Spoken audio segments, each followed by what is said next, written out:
What is up guys, in this video we'll review a fake iPhone, do a quick comparison with the original iPhone, tell you all the pros and cons and help you identify a fake iPhone. Now every year with the release of a new iPhone and other flagships, we also see replicas hitting the market. Sometimes even earlier than the release of the actual device. And every year the quality improves and it becomes harder to identify clones. So here with me I have an iPhone 7 Plus clone. Build wise it has a metal body. Unlike the previous clones that were completely plastic, these ones are much better built and holding it in hand it does feel like an actual iPhone. Weight wise it's lighter than an actual iPhone but it does feel pretty solid. The camera bump is one piece just like the original iPhone. The printing and the Apple logo are very accurate colors, reflection, font wise and size wise. Turning to the front, it has no physical home button just like the iPhone 7, but somehow it still works. Not sure how they did that, but with this years of clone they've done a pretty good job. Now just looking at the phone itself, it's very similar to an actual iPhone. Even I couldn't differentiate them next to each other, although you can use the weight as a guideline to differentiate the fake one. Another thing you might notice is the buttons are a bit wiggly, home button, volume rockers and even the power button, where the actual iPhone buttons are much more firm and won't really shake or move unless pressed. And now let's power on the iPhone and till then see what we got in the box.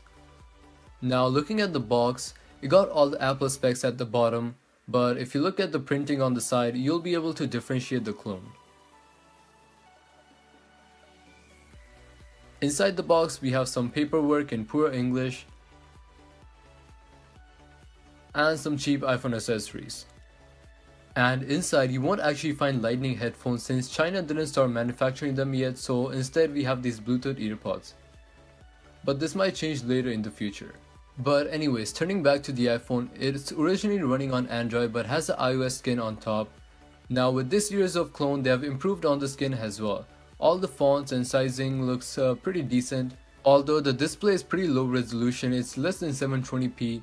And the colors are not so accurate compared to the actual iPhone. But the phone is fully functional. Here's control panel, notification center, and let's try turning on airplane mode,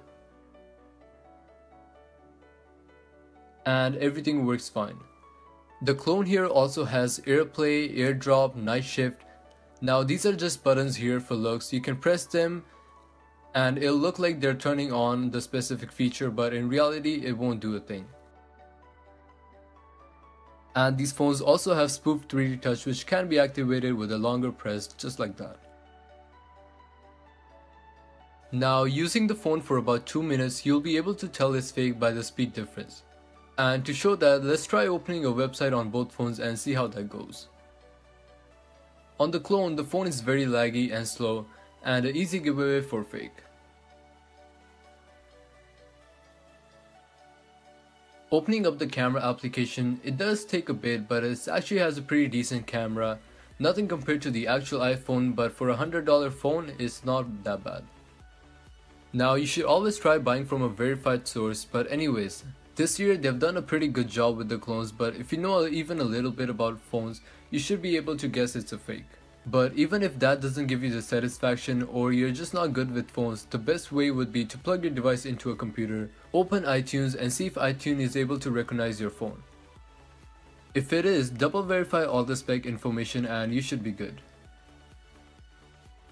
And if you don't have access to a computer on spot, try holding the home button till you see Siri. Now if it's an actual phone, you'll see Siri. If it's a fake device, it'll probably do nothing or launch a similar app. And yeah guys, that would be it for today. If you liked the video, make sure to give it a big thumbs up and don't forget to subscribe for more videos, and as always, thanks for watching.